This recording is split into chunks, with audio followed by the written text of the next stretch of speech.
I have a small penis and I can't satisfy my wife. What can I do? Hello everyone, this is Helena Nista, your favorite sex therapist online, and I am actually starting a new segment on my YouTube channel where on top of my usual weekly weekend videos that I release on the weekend, I am also going to be coming to you during the week answering your questions. So it's actually gotten to the point where I receive so many private messages. I'll be answering them in my videos because I'm already struggling a bit with staying on top of my messages. So this is a new segment, new idea, new way to bring value to all of you and to answer all of these very important questions about sex, about intimacy, and about relationships. Of course, I'll be answering all of these questions completely anonymously, so please keep sending them in. Let's get back to this week's topic. This particular gentleman messaged me about his small penis and his inability to satisfy his wife, and he is looking for help. So the first very important part of this conversation is the meaning or the definition of the word small. In this context, a small penis. Small is obviously relative. What some people consider small is average to others or even large. So just for the sake of clarity, according to research, an average penis size, erect penis size is above 5 inches, about 5.5 inches depending on the studies. Some studies claim it's 5.2 inches, but it's about 5.5 inches. So that's the first thing to realize is your penis actually small? I have so many guys messaging me saying I am 6 inches or 7 inches and I feel small and I want to be larger. Well, you're actually way above average, and so you're not small at all. This is the first thing to understand. Obviously, here this gentleman did not share his actual dimensions with me, but when you call your penis small, please check your facts, do your measurement, and actually see how you compare to that international average. Because you might simply learn that you're not small at all, and that might give you a very lovely boost of confidence. And while I do not know the exact dimensions of this particular man, what I can tell from his message is that he is too small for his partner.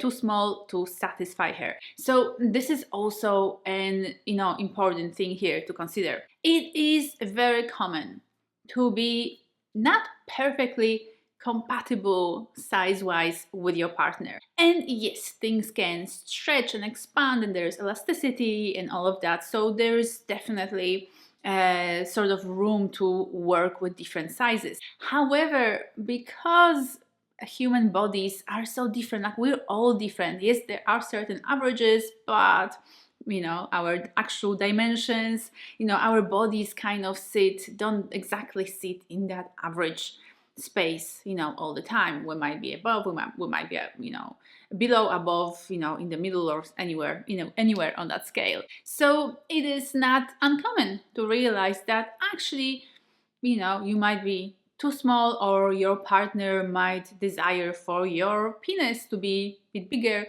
or a bit smaller as well. In this particular case, the male partner is not large enough for the female partner, but the point still is that they are not a perfect fit, and so that's something that's important to recognize in their relationship. And what I'm about to tell you might be huge news for you. I hope it's not, but it might be.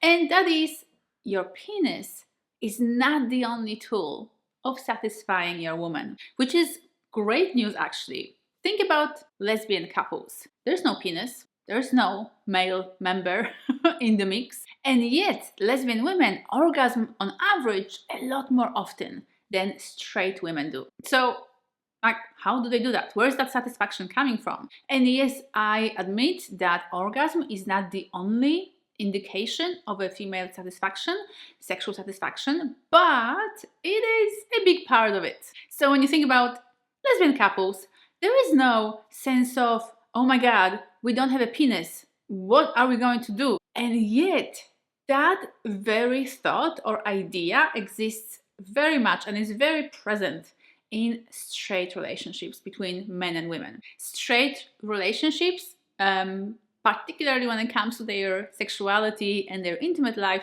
are very penis-centric.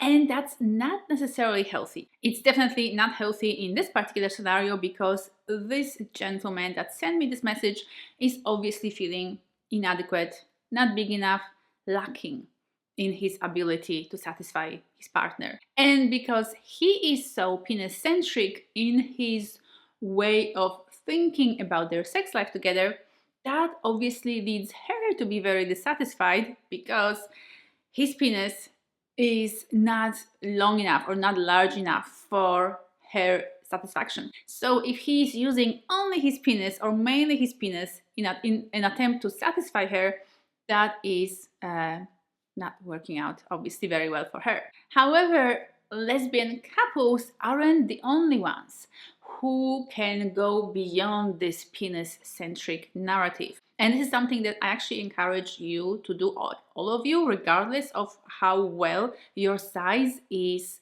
capable of satisfying your partner, your female partner. Because if you allow yourself to move away from this penis-centric mindset and mentality, a world of possibilities is opening up to you. And you can really get smart and creative in your sex life together. So the absolutely first thing to do here is to talk to your partner, communicate, have that sex talk. Ask her what she wants, what she desires, like what are different ways that the two of you can create sexual satisfaction for her and for you as well. Like, it's not just about her, it's about your satisfaction as well as her male lover. This is really about brainstorming, about, looking for a variety of different ideas while working with what the two of you have available to you. So don't be lazy. Like, don't say, I want a big penis inside of you.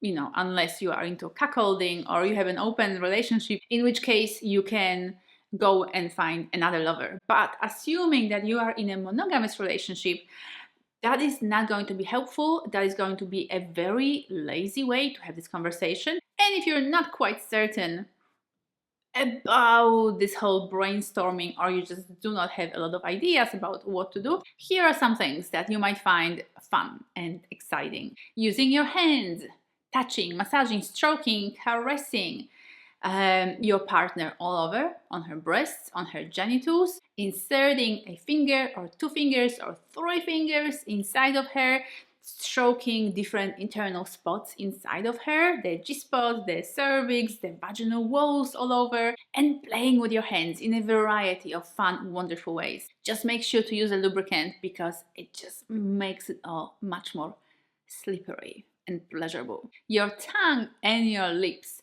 You can do so much in terms of stimulation and satisfying her with your mouth, with your lips, with your tongue. Kissing her, licking her, sucking her, pleasuring her body all over, but also giving her an amazing cunnilingus session where you can also insert your tongue inside of her pussy, inside of her vagina, in order to lick her inside as well. And how about playing with some toys, particularly some sex toys? If your own penis cannot quite reach all the way where she would like you to reach, how about grabbing a dildo or a vibrating toy in order to get deep and to explore all the amazing spots and amazing areas of her beautiful vagina? And if you just don't happen to have any dildos or sex toys handy, head to your kitchen, because a lot of different kitchen accessories are actually really, really good for that purpose, particularly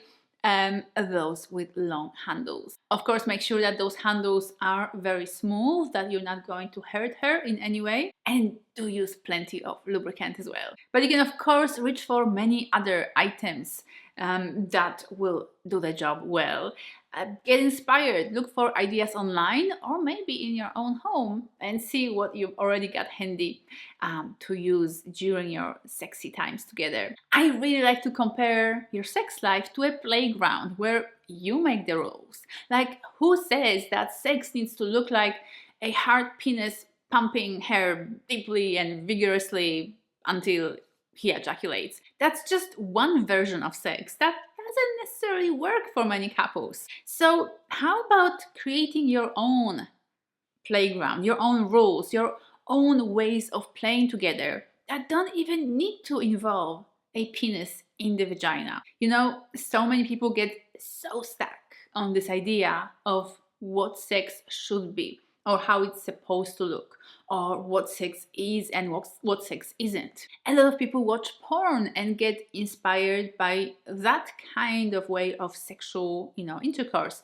But that's just one way of playing. And the point here is to figure out what works for you, what works for your partner, what works for both of you together. That's your bedroom, it's your bed, or wherever else you're playing. So it's really nobody else's business how you play, what you use, and what kind of activities or items or accessories are used in order for the two of you to reach that sexual satisfaction. So please, please let go of that penis-centric narrative and create your own narrative. Create something that works for you. And if you'd like some more inspiration and some ideas from me, I have an excellent course for any man who wants to become an extraordinary lover. The course is called How to Pleasure Her, and it teaches you a wide range of activities and practices and tools and techniques to take your female lover to amazing heights of ecstatic bliss and pleasure, regardless of your size, regardless of your ability to get hard, or any other struggles that you might be facing. So yes, whatever your size, you can satisfy your female partner. You might just need a little bit more sexual education to reach that next level of fantastic in bed. So if you're curious about the course, about my program How to Pleasure Her, I've put the link in the description bar below. Please check it out to see if it's right for you, and I look forward to seeing you in my other videos.